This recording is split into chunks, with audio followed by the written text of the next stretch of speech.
Hey, Jake, it's Bret Michaels. Hey, Bret Michaels, what's going on, buddy? I'm doing good, my brother. How are you doing? Man, I'm fantastic. Just excited to get to talk to you, man. Well, it's great to talk to you, and I can't tell you how fired up we are for this show. I know we were not so long ago on the stadium tour. We're coming through and did a very special show with Poison, and I promised everyone I'm coming back to the Hard Rock, and we were going to make this thing insane. And the every one of our shows has been sold out in an absolute party, and that's what we're bringing. And Yep. It's so what it is. We're there on excited. I believe it's Friday, May 12th, and it is going to be an absolute part. We call it the Party Gras Mardi Gras because as people are coming in and walking through merch, we're putting beads on them. We're getting them bandanas and just making it an all-inclusive night of hits. that's going to be pretty amazing because you got a whole night ahead of you. You can stay out there, you can eat out there, you can go see Bret Michaels do his thing. Man, that's a hell of a night. It's a good night, and every time we're there, I can't tell you how much. Whoop, that was my alarm to call you. Hold on. So, they, and only set my alarm 5 minutes late. Can you imagine that? It's professionally late alarm. Well, you're a rock star. Five minutes late is 10 minutes early for a rock star. You are right. But that's the Hard Rock. There is always, when I say this, we years and years of great times there. Their staff, their crew, the local crew mixed with us, but the fans, it's always slam packed, sold out, and it has this energy. When the Bret Michaels band plays there, there's a gratitude in the air from us to the fans and the fans to us, and it ends up just being one of their biggest ever meet and greets and parties, and we're going to play all the Poison hits and the brand new songs and just make this a great time. Yeah, the brand new songs are great, number one. And number two, they are really getting some traction. A lot of views already on Good Morning Football, just kind of all over the place. This back in the day road trip anthem song is, it's exactly what it sounds like. It's a road trip anthem, and it gives me, Bret Michaels on the road vibes. And that's what this is meant to be. For me growing up, I took the song and did not just the song. I wanted it to be raw and just have this great guitar riff and then go into this big chorus, right? And I wanted to make it a feel-good song. I don't know about everybody, but after the last few years, I was ready for a feel-good song. And I took the song back in the day and take it from then to right now. So what I meant is I wanted this video to have a feel of the early MTV days with the green screen and the pop-up captions, but also the archive footage. So it has video of me as a child under my Christmas tree playing my first acoustic, and then the next shot is me playing the acoustic of Every Rose at the stadium, and just all the great years, and it's just a real road trip anthem, good vibe. Yeah, I love that, man. I love the juxtaposition of you getting started as a kid from PA, and then you become this global rock star, which leads me to my question. You're from Mechanicsburg, is that correct? I read that on your Wikipedia. I don't know if that's correct. That is exactly right. So here it is. I'm the son of a veteran, and I grew up in Pittsburgh, Pennsylvania, right? And then of all things, my father worked for Armco Steel and was in the Navy. So we got moved around a bit, and we ended up down in Norfolk, and ended up in Virginia Beach, then eventually Mechanicsburg, Pennsylvania, at the Inland Naval Depot there, and that's where he finished out his career. And it was it was probably the best for me. I didn't know any better. Everything was great: dirt bikes, football, baseball, listening to music, just good small town vibes, and just taking that and going from there, and then eventually having to pack up our stuff to play original material and go to Los Angeles and live behind a dry cleaner for 3 years, paying our dues to get that first record out. So how big of a culture shock was it when you first landed in LA? It was big. When I say big, you got to remember, I'm from a small town. We, again, farm fields, dirt bikes, good people. And then when we got to LA, we crossed the country ourselves in a a broken down ambulance van, right? A Chevette with minus a few windows from a few break-ins, right? And a green Ford pickup truck. I can't make any of that up. That was our big doings going across country. But when we got in LA, it took me a couple weeks. I'm not going to lie, to adjust. But we didn't have any money, so we ended up living behind the back half of a dry cleaner. They let us rent it, and it was, I can't make this up, we had sleeping bags, and I thought I was having the time of my life. You know, we would rehearse right in the same place that we lived and get odd and end jobs to just survive. And boom, the next thing you know, we worked really hard, and when other people were giving up, we just refused to give up. And then the first record broke big, and it's been a good, fun roller coaster ride since then. Well, I mean, it's like it's also amazing to kind of see that, you know, the trajectory that your career has taken. Now, obviously, when you get there, you're paying your dues, and you're fighting, you're competing with thousands of other bands on the Strip. You know, everybody's trying to get that thing, but you guys came out of it, and you personally, Bret, you have such a diverse resume. It's amazing. Movies, books, the reality shows, but also, I mean, winning a TV reality competition with a guy who would go on to be president of the United States. I mean, that is a incredible life lived right there.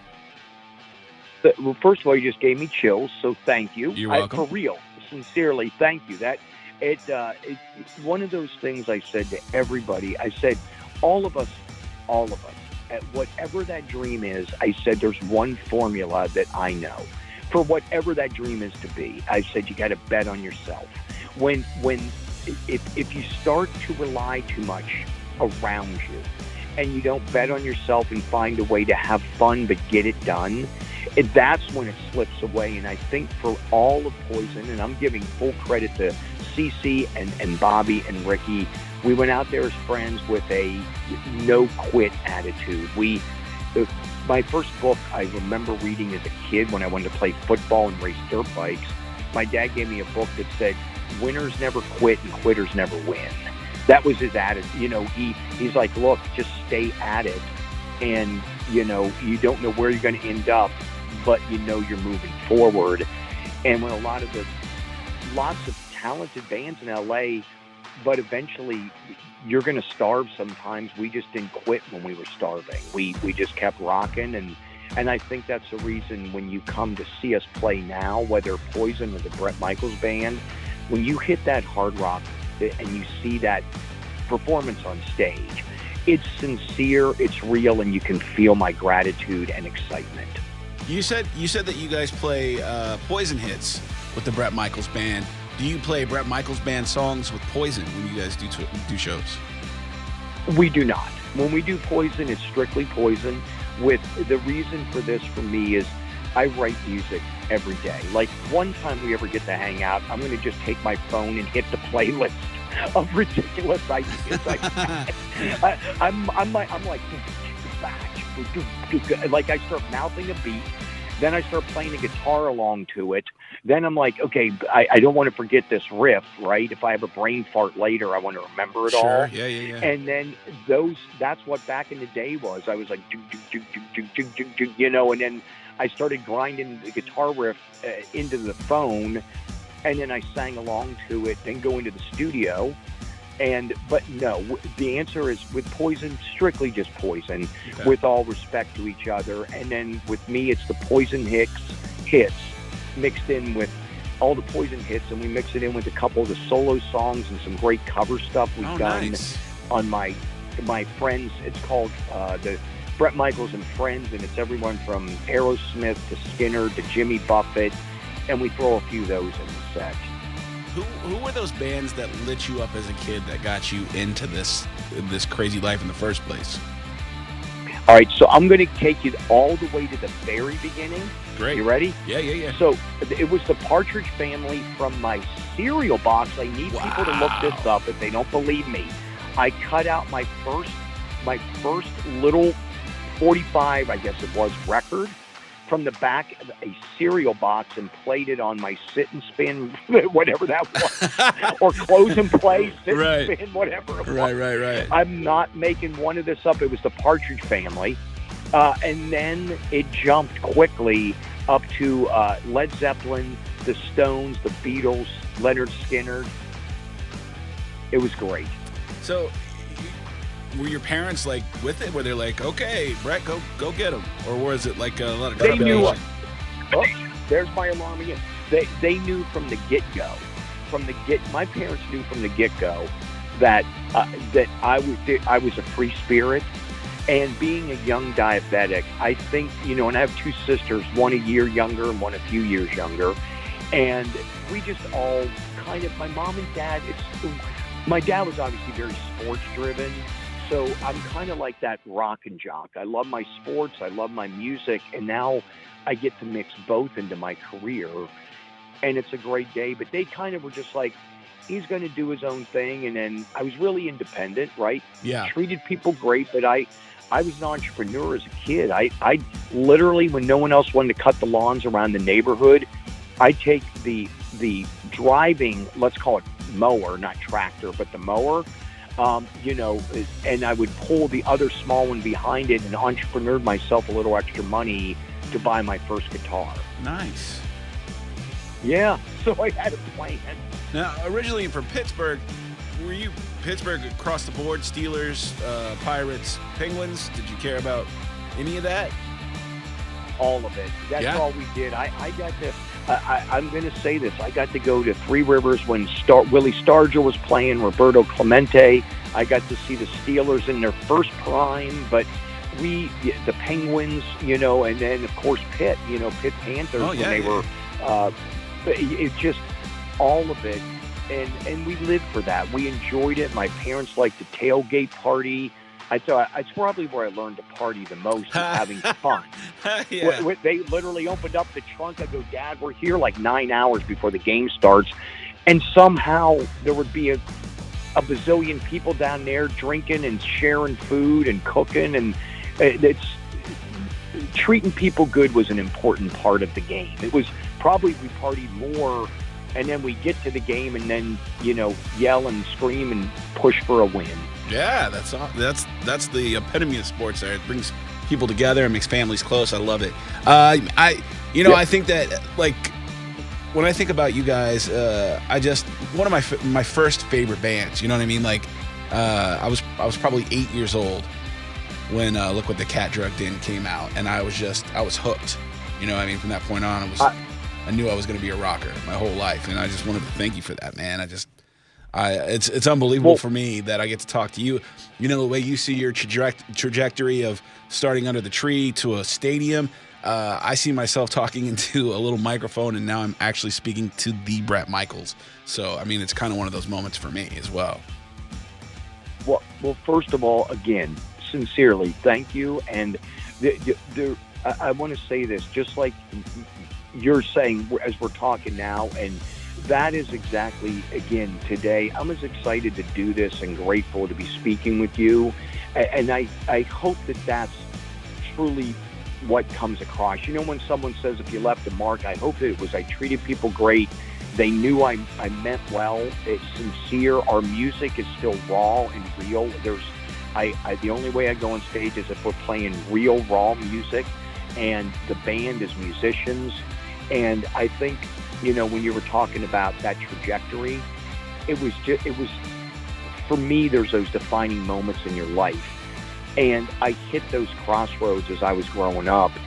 And to be able to sit here and come back to the Hard Rock and have the absolute time of my life, that's what it's all about. So thank you. And we, just so you know, you and me got to do a great contest together. So we're going to find some winners. We're going to bring them back for a meet and greet, and then we're going to bring you out on the stage. If you want to do this, we can do a little nothing but a good time together on the stage at the end of the night. Okay, I love that. You think I'm making that up? I'm a couple winners. I'm warning you, Brett. I'm much fatter than I sound on the radio. No, you're gonna listen. You're gonna go out there and rock the world with me. When I say we make it a party, you're gonna know what I mean. It is the best vibe. You feel good. It's, we'll get up there, bikes, or if you say, I don't want to sing, I want to do the congos, we'll put a congo up there. And All right. It's great. All right, that sounds great, man. I tell you what. Yeah, I'm not making any of this up. We bring some winners up there. We'll make it a drunken karaoke sing-along at the end of the night. That sounds like nothing but a good time, to be honest with you, man. It is. I'm telling you, this is I've seen you before, and I see that passion still. All these years later, after you've done everything that you've done, I can still tell by your performances that you give a damn about what you're doing, and I love it. And May 12th at the Hard Rock Live, people are going to love it too. Ages 7 to 70. It's a party for everybody, man. LiveNation.com if you want to get tickets. If there are any tickets left. Do you know if there are tickets left? I don't know. They said there's very few, but I want to say this. Whatever it is, this is a good night out. This is a fun time. The concert's just the icing on the cake. The Hard Rock's amazing, but we're going to treat people great. And our party goes on long after I've left the stage. I'm meeting people backstage, but there are bands out there putting beads on people, and we make it a true, when I say this, I know a lot of people say it, but we do it. We make it a true celebration of a night out. Yeah, that's what people need, man. People need it now more than ever. So we do. I need it. I need it, and especially after these last couple years. Yeah. I need nothing but a good time. Hell yeah. Are you gonna gamble while you're out there? Oh, hell yeah. Yeah, baby. Every day of my life is a time. It's a gamble. I said the Hard Rock's just going to take it up a notch. Love it, man. I love it. I know that you got other interviews to do, and man, I can't thank you enough for giving me so much time. I love the band. I love your music, and I just appreciate you so much, man. And I think that everybody who comes out will leave with a giant smile on their face. Absolutely. And every single Poison hit and the new stuff and some cover stuff, we're going to rock this. And don't forget, you're going to be up there doing a Congo solo with us, so it's going to be great. I'm going to start practicing right now.